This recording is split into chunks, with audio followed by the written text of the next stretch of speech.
Estem amb el David Escudé, regidor d'Esports de l'Ajuntament de Barcelona. David, una festa, aquesta cursa de la Mercè, 44 edicions, amb un petit descens d'inscripcions, però que de ben segur recuperarem en la pròxima edició.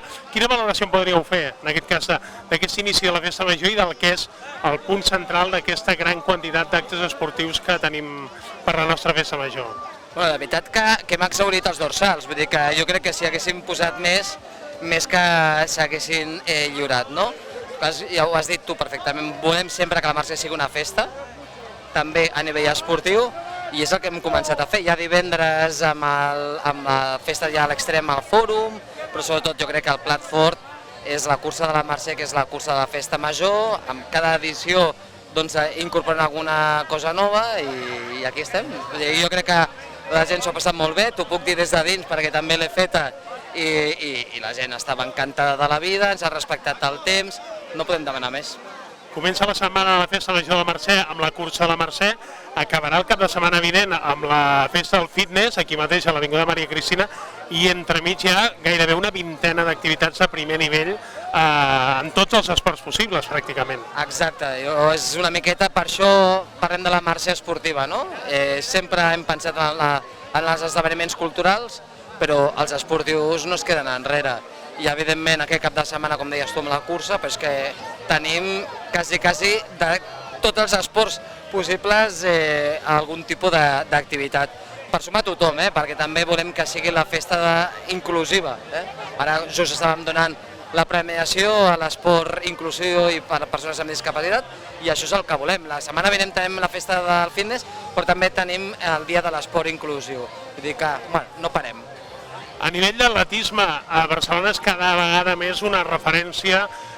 L'any passat, a finals de 2021, acabàvem amb una grandíssima cursa als nassos. Comença ja la temporada i els reptes són, imagino, superar-nos a nosaltres mateixos, oi? Bueno, nosaltres que a més som molt competitius, jo crec que la cursa dels nassos, poder com a mínim, arribar on vam arribar, vam fer, jo crec que és la ciutat del món, l'única ciutat del món, aconseguir un rècord masculí i femení amb la mateixa cita, no?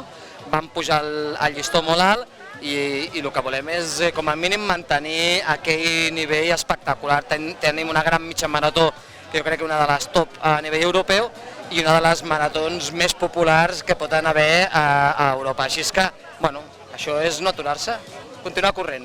I a nivell personal, com a experiència pròpia, ja que ets runner, ja que fas la cursa dels nassos, la cursa de la Mercè, la mitja marató, la marató, com ha anat avui? Com has estat de temps? T'ha sortit bé? Bueno, volia estar pels 45, he fet 44, no és la meva millor marca, però clar, un entrena el que entrena i per tant, si forces més et lesiones.